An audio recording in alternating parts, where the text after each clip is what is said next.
Today, we want to pull back the curtain on hidden politics.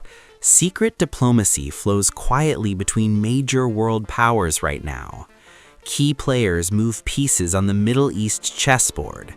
They aim to stop a massive, devastating regional crisis today. Our story starts with Ali Larijani's sudden, significant trip, a man of power seen in Muscat after many years. This trip shows exchanged messages go beyond normal diplomatic levels. Main system decision-makers have entered to untie these complex knots. As a former security chief, Larijani carries a clear message.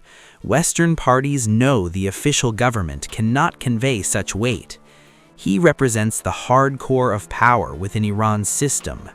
His presence tells Washington that strategic decisions are being made. Foreign Minister Araghchi plays the role of a trusted link. He paved the way for heavyweights to enter the arena. In previous trips, he received signals from the American side. They also seek a low-cost exit from rising regional tensions. A key point is the shift in U.S. deep power.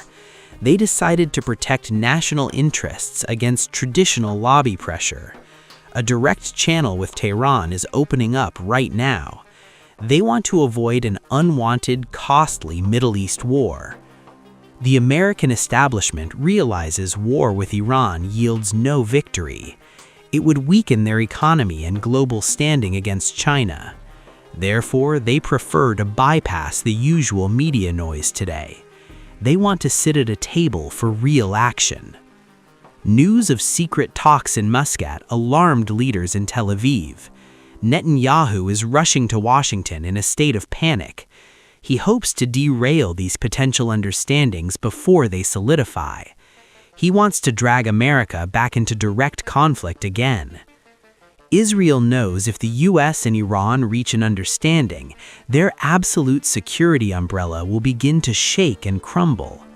This ends the dream of total Israeli hegemony in the region, a dominance built on American military power for many decades. In Iran, we see a tangible paradigm shift taking place. Reformists with softer diplomatic faces have been pushed to the margins. Negotiation control is now with those representing the military field. They can offer stronger executive guarantees to the opposing side. This power shift shows Iran is done with mere smiles. They want real concessions backed by military and missile strength. Past experience proved agreements without hard power do not last. Western political storms easily destroyed soft agreements in the past. The current government plays a logistical role in this equation. Main decisions happen in institutions with more stability and continuity. This mirrors the deep state concept found in other nations. They draw red lines regardless of voting changes or shifts. Americans received the message that stable deals need real power. They must talk to those holding actual control, not figureheads. That is why the letter in Muscat went to Larijani. He transfers the final system response directly back to Washington. Analysts believe the U.S. cannot manage multiple wars at once.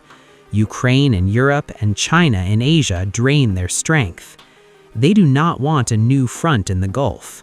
Controlling the consequences there would be impossible for anyone involved. Media and public opinion are managed to hide any weakness. Both sides need to look victorious to their own people, even if they must give painful concessions behind closed doors. The public face must remain strong and in total control. Netanyahu tries to pressure the Biden team using Trump's card. He exaggerates Iran's threat to force the U.S. hand. But the U.S. security body seems to have decided firmly, American interests will not be sacrificed for his personal adventures. Regional history shows secret diplomacy activates when war looms near. Simultaneous presence of envoys shows rational minds are at work. Both sides are trying to pull the emergency war brakes. They want to stop before hitting the final hard cliff. Iran changed the balance of terror with its missile power. They enter talks with a stronger hand than years ago. The discussion is no longer begging to lift sanctions today. It is about managing power and dividing influence zones now. The era of polished politicians is ending for security diplomats. They speak the language of field reality and hard facts. Larijani is the symbol of this transition in this process. He bridges the gap between the battlefield and negotiation table. Traditional reformists in Iran now face a deep identity crisis. They always pushed for engagement without using hard power backing. Now they see the West only listened to force. Drones and missiles made the West pay attention to Tehran.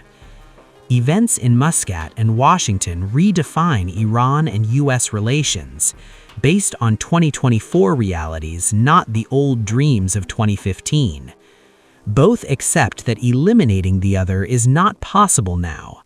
They must find a formula for controlled, tense coexistence. The Americans no longer want to be the global police force. Paying for others' security is hard with high national debt. This realism offers a golden opportunity for Iran to stabilize. They can achieve security goals without entering a devastating war. You might ask, what happens to Israel in this scenario? In realistic politics, allies have expiration dates and limits too. If costs outweigh benefits, powers rethink their strategies without hesitation. Smaller allies often get sacrificed for greater power interests. The ball is now in Netanyahu's court to make moves. Can lobbying change history, or will he be forced to yield? The will of deep states in Washington and Tehran is strong. Future days hold events that will reshape the Middle East. We tried to clarify the hidden layers of this game. Diplomatic smiles and frowns are just one part of it. The real story happens in closed rooms with few people, those who hold the fate of peace and war today. We hope this analysis gave you a deeper, clearer view. We continue to monitor these developments with great care and focus. Will secret diplomacy beat the drums of war this time? Stay with us as we explore more complex dimensions soon.